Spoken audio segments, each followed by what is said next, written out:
حضرت امام ابو حنیفہ رحمۃ اللہ علیہ کے موقف کی یہاں اور بہت ساری خوبیاں ہیں.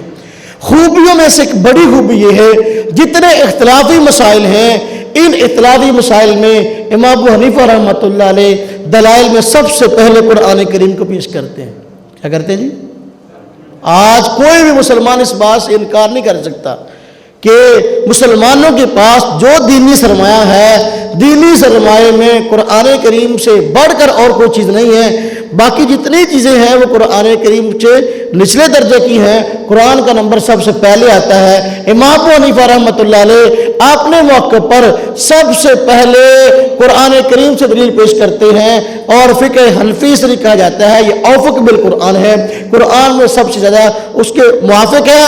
اور جتنے دلائل ہیں ترک رفع الیدین کا دیکھ لیں, آمن بالسر کا دیکھ لیں اور زیر ناف آت باندھنے کا دیکھ لیں یا یہ قرات خلف الامام کا دیکھ لیں, ہر مسئلے پر امام ابو حنیفہ رحمۃ اللہ علیہ پہلے قرآن سے دلیل پیش کرتے ہیں اس کے بعد احادیث کو پیش کرتے ہیں. عام طور پر غیر مکلف جب بھی دلیل پیش کرے گا وہ قرآن سے دلیل پیش نہیں کرے گا, وہ حدیث پیش کرے گا اور حدیث بھی وہ پیش کرے گا جو اس کے موقع پہ پوری نہیں اترتی بلکہ مبہم دعویٰ پیش کرے گا پھر مبہم دلیل پیش کرے گا, آدمی کو الجھا کے رکھ دے گا. ایک مسلمان پریشان ہو جائے گا پتہ نہیں اس کی بات سچی ہے اور پتہ نہیں اس کی بات سچی ہے. ان کا یہی مقصد ہے کہ لوگوں کو پریشان کرو, الجھاؤ اور اپنا کام نکالو. جہاں 100 آدمی بیٹھے ہیں 2-4 آدمی تو ہماری طرف آ ہی جائیں گے نا اس الجھاؤ کا شکار ہو کر. بس یہ مقصد ہے. فقہ حنفی اوفق بالقرآن ہے. اور مسئلے دیکھیں مثلا ترک رفع الیدین کے مسئلہ میں امام ابو حنیفہ سب سے پہلے دلیل پیش کرتے ہیں کہ قرآن کریم سے قد افلح المؤمنون الذین هم فی صلاتہم خاشعون والذین هم عن اللغو معرضون. قرآن کریم کی یہ آیت ہے. اس کی تفسیر میں مفسر قرآن حضرت عبداللہ بن عباس رضی اللہ عنہ فرماتے ہیں کہ وہ لوگ جو نماز میں خشوع اختیار کرتے ہیں یہ وہ لوگ ہیں جو نماز میں رفع الیدین نہیں کرتے. اس کی تفسیر میں آپ پڑھیں گے سبق کے اندر تو معلوم ہوا قرآن کریم کی اس آیت کی روشنی میں نماز میں رفع الیدین منع ہے. آپ دوسرا مسئلہ آمین بالسر کا لے لیں. آمین بالسر میں بھی ہم کہتے ہیں آمین دعا ہے اور دعا کے متعلق قرآن کہتا ہے ادعوا ربکم تضرعا وخفیا کہ اپنے رب سے دعا کرو آہستہ اور عاجزی کے ساتھ. یہ 2 ادب ہیں دعا کے. جب آمین دعا ہے دعا کے 2 آداب ہیں تو جب ہم آمین آہستہ کہتے ہیں تو ان دونوں آداب پہ عمل ہو جاتا ہے. جب آمین آہستہ کہی تو اس سے خفیہ پر بھی عمل ہو گیا اور عاجزی پر بھی عمل ہو گیا. آگے انشاءاللہ زیر ناف والا مسئلہ ہم زور کی بات پڑھیں گے. تو یہ قرات خلف الامام کا مسئلہ بھی یہ بھی قرآن کریم کے جو ہے وہ تقاضے کے مطابق ہے. امام ابو حنیفہ رحمۃ اللہ علیہ قرآن کریم سے دلیل پیش کرتے ہیں. چنانچہ پہلی دلیل جو ہم پیش کرتے ہیں ہم حدیث سے نہیں ہم قرآن سے پیش کرتے ہیں. چنانچہ قرآن کریم میں اللہ رب العزت کا ارشاد ہے وَإِذَا قُرِئَ الْقُرْآنُ فَاسْتَمِعُوا لَهُ وَأَنصِتُوا لَعَلَّكُمْ تُرْحَمُونَ. اللہ رب العزت فرماتے ہیں جب قرآن پڑھا جائے تو اس کی طرف کان لگا کے سنو وَأَنصِتُوا اور چپ رہو تاکہ تم پر رحم کیا جائے. اب جن کو رحم کی ضرورت ہے وہ قرآن کریم کو خاموشی کے ساتھ سنتے ہیں, جن کو رحم کی ضرورت نہیں ہے تو پیچھے پڑھتے نہیں, ہمیں ان پہ اعتراض نہیں ہے. یہ قرآن کریم کی آیت ہے. اب ہمارا ایک مستقل ذوق ہے. ہم کہتے ہیں قرآن کریم کو اور احادیث کو اپنی خواہشات پر نہ ڈھالو. قرآن کریم کو پڑھو تو اس کی تفسیر کہاں سے لو؟ مفسرین سے. حدیث پڑھو تو اس کی تشریح کہاں سے لو؟ محدثین سے. اور مفسرین اور محدثین کی جو سرتاج فقہائے کرام ہیں ان سے لو. جہاں دیکھو کہ قرآن کریم کی آیت وَإِذَا قُرِئَ الْقُرْآنُ فَاسْتَمِعُوا لَهُ وَأَنصِتُوا لَعَلَّكُمْ تُرْحَمُونَ. سوال یہ ہے جب فرمایا گیا کہ قرآن کریم پڑھا جائے تو تم چپ رہو, پڑھے گا کون؟ قرآن کریم پڑھا جائے تو تم چپ رہو, قرآن کریم پڑھے گا کون؟ اس بات پہ اجماع ہے صحابہ کرام کا کہ یہ آیت نماز کے بارے میں اتری ہے. چنانچہ آپ کے اس فائل میں مختلف حوالہ جات اس بات پہ موجود ہیں.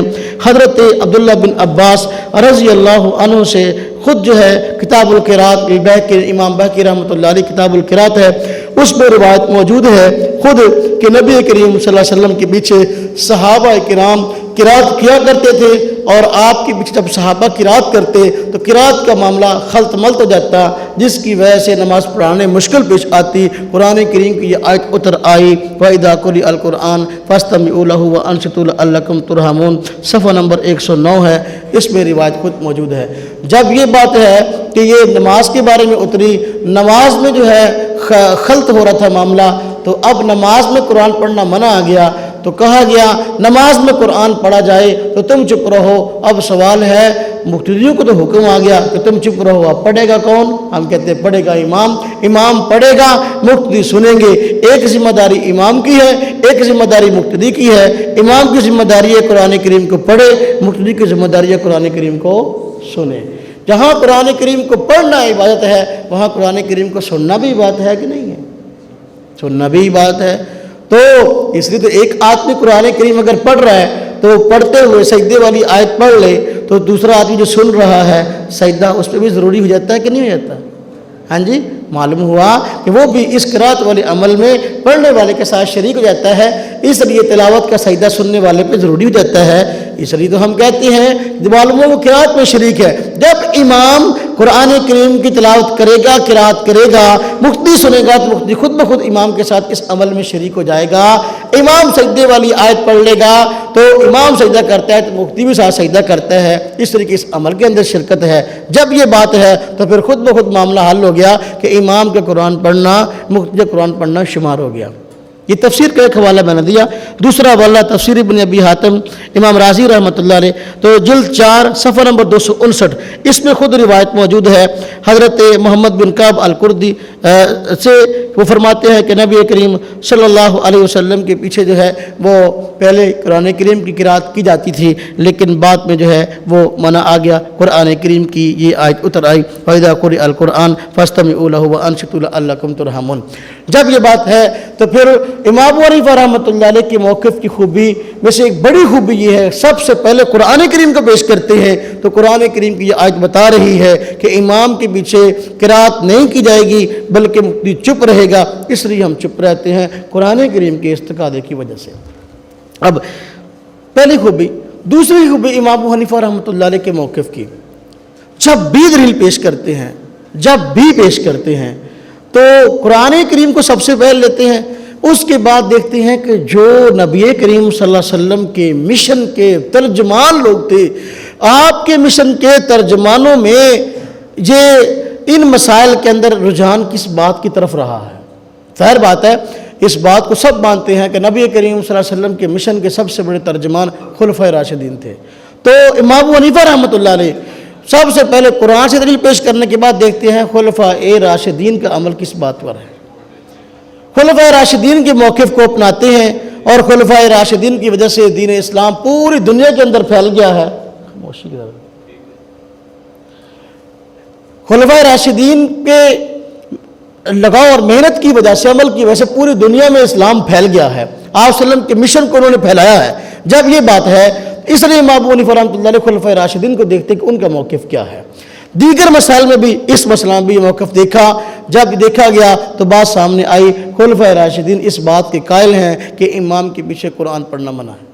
خلفائے راشدین اس بات کے قائل ہیں کہ امام کے پیچھے قرآن پڑھنا، خود آپ کے جو فائل ہے اس میں دلائل اس بات پہ لکھے ہوئے ہیں، آپ اگر صفحہ دیکھ لیں احادیث موقوفہ میں صفحہ 11 کے اندر کہ روایت موجود ہے، مصنف عبدالرزاق امام بخاری رحمۃ اللہ علیہ کے استاد مشہور محدث ہیں، ان کی مصنف ہے اپنا مصنف عبدالرزاق کے نام سے، اس میں حدیث موجود ہے، جلد نمبر 2 صفحہ 90 اور 91 روایت موجود ہے کہ نبی کریم صلی اللہ علیہ وسلم، حضرت ابوبکر صدیق، حضرت عمر فاروق، حضرت عثمان غنی رضی اللہ عنہ کانوا ینہون عن القراءۃ خلف الامام، یہ سب حضرات امام کے پیچھے قرآن کریم پڑھنے سے منع کرتے تھے۔